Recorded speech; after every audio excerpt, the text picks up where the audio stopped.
Bangunan itu akrab disebut Gedung Sate. Pembangunannya merupakan bukti konkret tentang wacana pemindahan ibu kota Hindia Belanda dari Batavia ke Bandung.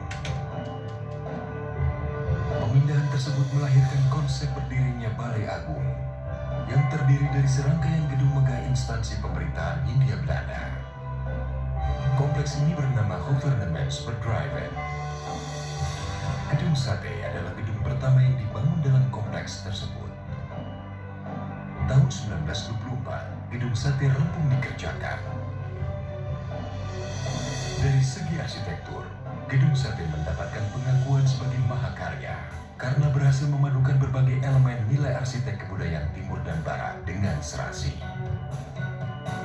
Sejak diresmikan pada tahun 1930, Gedung Sate difungsikan sebagai kantor pusat Departemen van Verkeer en Waterstaat dan Centrale Bibliotheek. Departemen van Verkeer en Waterstaat merupakan jabatan pemerintah Hindia Belanda yang berfungsi untuk mengelola sumber daya air dan manajemen lalu lintas kala itu. Centrale Bibliotheek merupakan perpustakaan dengan koleksi gabungan dari 7 jawatan pemerintahan Hindia Belanda. Penggabungan ini menjadikannya sebagai perpustakaan terbesar di Asia Tenggara. Waktu berlalu hingga terjadinya Perang Dunia Kedua. Jerman di bawah kepemimpinan Hitler menguasai Polandia pada 1 September 1939. Peristiwa ini menimbulkan efek domino ke seluruh dunia, termasuk kota Bandung. Jepang yang beraliansi dengan Jerman mengamankan wilayah Indo-Pasifik dari cengkraman aliansi musuhnya. Pada tahun 1942, Belanda menyerah atas gempuran Jepang dalam Perang Pasifik. Membuat Jepang menguasai kota Bandung dan menjadikan Gedung Sate sebagai pusat pemerintahan Jawa Madura. Sedangkan jawatan Departemen van Verkeer en Waterstaat dirubah menjadi Kotubu Bonsitsu, sebuah instansi milik Jepang yang berfungsi sama. Sejak itu, istilah pekerjaan umum lazim digunakan sampai sekarang.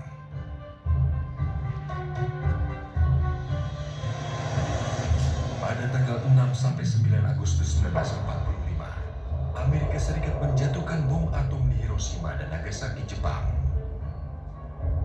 Peristiwa itu menandakan kemenangan absolut Perang Pasifik oleh Aliansi Barat. Melalui pidato radio siaran suara Kaisar pada 15 Agustus 1945, Kaisar Hirohito mengumumkan bahwa Jepang telah menyerah kepada sekutu. Kejadian itu menandakan penjajahan Jepang atas Indonesia berakhir. 17 Agustus 1945, Indonesia diwakilkan oleh Soekarno memproklamirkan kemerdekaannya, yang dilanjutkan esok harinya dengan penetapan Undang-Undang Dasar 1945 dan pembentukan Kabinet Pertama dan Organisasi Kenegaraan. Dalam kabinet pertama itu, Menteri Pekerjaan Umum dijabat oleh Adi Kusno Cokrosuyoso yang berkantor pusat di Bandung, Gedung Sate.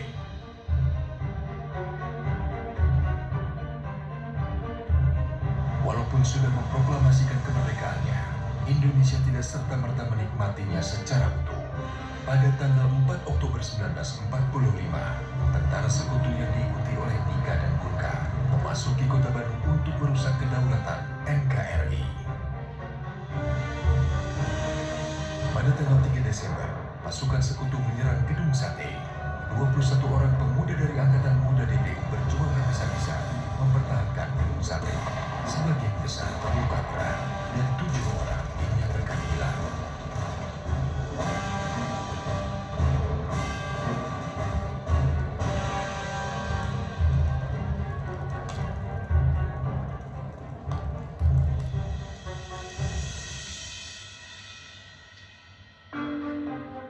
Baru pada tahun 1952, ketujuh pemuda yang hilang dan dinyatakan gugur ini dapat ditemukan kerangkanya terkubur di halaman belakang Gedung Sate. Kerangka ini kemudian dipindahkan ke Taman Makam Pahlawan Cikutra. Ketika Insinyur Hadi Juanda menjabat sebagai Menteri Pekerjaan Umum, tanggal 3 Desember ditetapkan untuk diperingati sebagai Hari Kebaktian Pekerjaan Umum.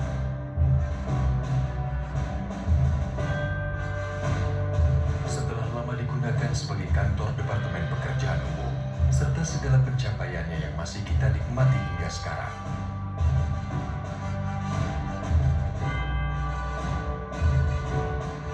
Tahun 1980, Gubernur Jawa Barat Aan Kunaifi memindahkan kantor Pemprov Jabar dari Gedung Kertamukti di Jalan Braga ke Gedung Sate. Dan sejak saat itu, Gedung Sate identik dengan pusat pemerintahan Provinsi Jawa Barat. Pada tahun 2017, Gedung Sate mendapatkan status sebagai bangunan cagar budaya nasional dari Kementerian Pendidikan dan Kebudayaan Republik Indonesia.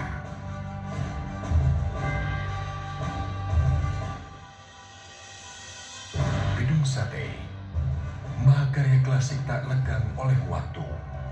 Sebuah landmark Jawa Barat yang kita jaga dan cintai. Menjadi saksi sejarah perjuangan bangsa Indonesia agar menjadi bangsa gemah ripah, repeh rapi.